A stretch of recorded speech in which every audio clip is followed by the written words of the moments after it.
Hey y'all, I'm James Wright and welcome to my shop. Today we're going to be talking about the Union X plane. This is an old plane, but it's kind of making a comeback and it's got some interesting features about it that I want to show off. So let's dive in and take a look at it.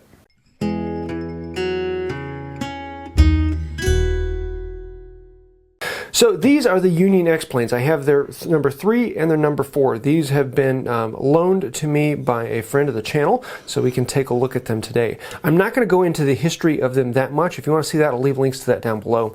Basically, the Union Tool Company started making woodworking tools around the turn of the last century, and the company went out of business in the 80s. But they're making a comeback, and soon you'll actually be able to buy these brand new. Now these planes, they're basically like any other plane in that there is an iron at 45 degrees with a bevel down and it cuts the wood. It's got a chip breaker. It kind of has that same design, the tote, the knob. A lot of it is pretty much the exact same. But these have kind of developed a cult following.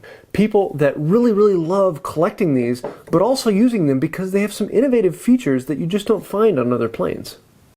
The Union 4 is just a little bit longer than the Stanley Bailey, and then the Union 3 is actually just a little bit shorter than the Stanley Bailey, but they're pretty close. They're basically the exact same thing you would expect to find on this. The first thing you're going to notice is that the lever cap is different. It doesn't have a lever, it has a screw. So on the Stanley, you pull that out. On this one, you loosen it, and it pulls back, and it actually has these pins built into the side. The nice thing about that is you don't have to worry about a screw going through that you're tightening. It's all one function. It slides in, it tightens down, and you can very easily adjust how much pressure you want to have on this. If you find that the iron is moving from very hard woods, just a quick turn of this and you put more pressure down on it, holding it in place better. The lever cap may be a little faster to put in and out and have the exact same pressure every time, but once you've tried this a few times, it's actually one of those things that, that feels pretty good. I kind of like that. It kind of grows on you.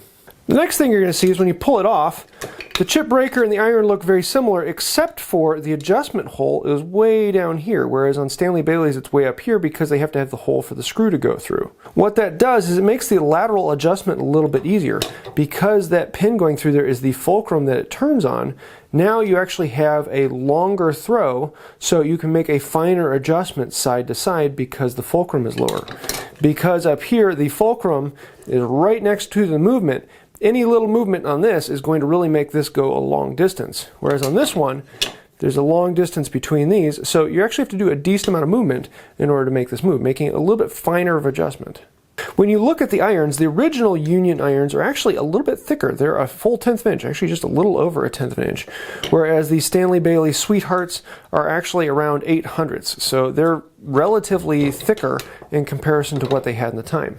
And you can now buy replacement Union blades made with modern steel, and these are even a little bit thicker at, I think it's 12/100ths of an inch.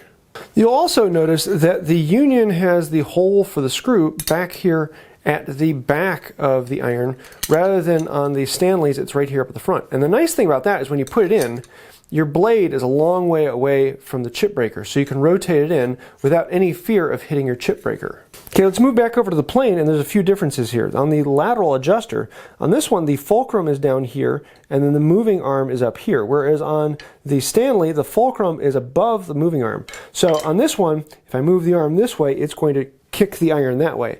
And on this one, if I move it this way, it's going to kick the iron this way. So this one is a little bit more intuitive to use in that if I move the lever this way, it's going to move the top of the iron this way. The Stanleys, it's the opposite. So if you're used to the Stanley, you're going to have a lot of trouble going back and forth on this because, yeah, it moves on you. The next thing you're going to notice is the bed. The Stanley Baileys have usually a very large bed to register the iron on, and that is very nice. A lot of people like that because it gives you a much more positive connection. But with the Unions, the frog doesn't move. The frog is locked in place. So you can't close the mouth up, but that does mean you're going to have a much more solid surface up here. You have this whole plank right here up by the front that is supporting the tip of the iron. And that is really nice because it gives you a good solid registration there. So in general use, you're not going to see a huge difference in vibration between the two. It is nice that the frog is permanently attached. It's one less spot for vibration. So a lot of people really like this. A lot of people really like that. It kind of comes down to a personal preference. One really isn't better than the other. It's just a slightly different way of looking at it. But this is a lot easier to set up because you don't have all the adjustment problems of moving it back and forth and rotating it around. You just put the iron on there and you go. That then brings us to the big adjustment difference. This one, the Stanley has a yoke that comes through, and you run this screw in and out, and the pivot point is right there, right up next to the back of the frog. And so if you move this just a little bit, this actually moves quite a bit. And so it's hard to get a really fine adjustment on this because you're actually moving the yoke quite a bit with movement on this.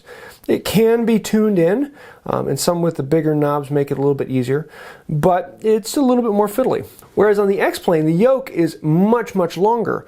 The pivot point is right here on this pin, but the arm comes all the way back in here. So you can move this arm a lot, and this connection point moves very little. So this gives you a lot of very detailed control. Just a little bit of movement on this is almost imperceptible on this. You can actually move this screw a good bit and get a small amount of travel here. So this really allows you to focus in and get a very, very fine cut. Nice thing about this is you can either adjust the top screw a little bit and then bring this one up to it and it locks it in place. Or you can adjust this one up a long ways and then fine adjust your height and depth and then bring this one down and lock it in. Having these two screws, top and bottom of the yoke, really gives you a strong connection. This yoke does not move at all. There is no flex, no slide in this at all.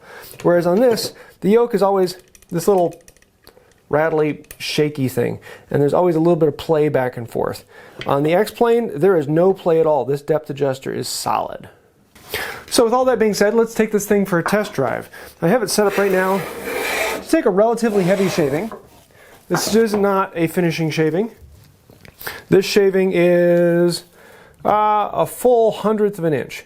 So it's a pretty thick shaving, 1/100 of an inch. To adjust it down, I'm going to take this bottom screw and I'm going to loosen it just a little bit, tighten this top one down until it touches that bottom one, and now this yoke is locked in place again. Come back up in here. This shaving is coming out at 4/1000 of an inch. Let's see if I can dial it into 3/1000. So to that, we're going to lower the bottom one, about a half a turn. Then drop this one down on it, lock it in place. Let's go again. Nice buttery shaving. What is this one down to? Down to 3/1000 of an inch. Let's go a little lower. And we will try it again. Ooh, now we're getting down into something. These are getting into gossamer style. This shaving is down to just a hair over 1/1000. Let's see if we can get it even shorter than that. Just a little bit on this. Down pressure just a little bit, about 1/8 of a turn. So one more. Wow, that one almost floats up rather than down. It's got static cling to it. And that one we are at just under 1/2,000. And you can see out here with just a couple turns of the knob, we can set this into 10/1000 with wood. So it's an incredibly, incredibly accurate adjustment mechanism. There's a reason that there's a bit of a cult following behind these planes. It is a very different adjustment mechanism, but incredibly accurate. With just a slight turn of the knob, you can be moving in 10/1000 of an inch in thickness. So you have a lot easier control than you would have on a Bailey pattern plane. Now, personally, I still prefer a Norris adjuster if it's done well, but it's hard to find a Norris adjuster that's really done well. Most of them are kind of sloppy and not exactly what you want. So this gives you a little bit more control and makes it a little bit easier. The downside to these X-Planes is that they are really hard to find. They are very collectible, and so the price is up on them, and a lot of people want them, and there weren't that many of them made.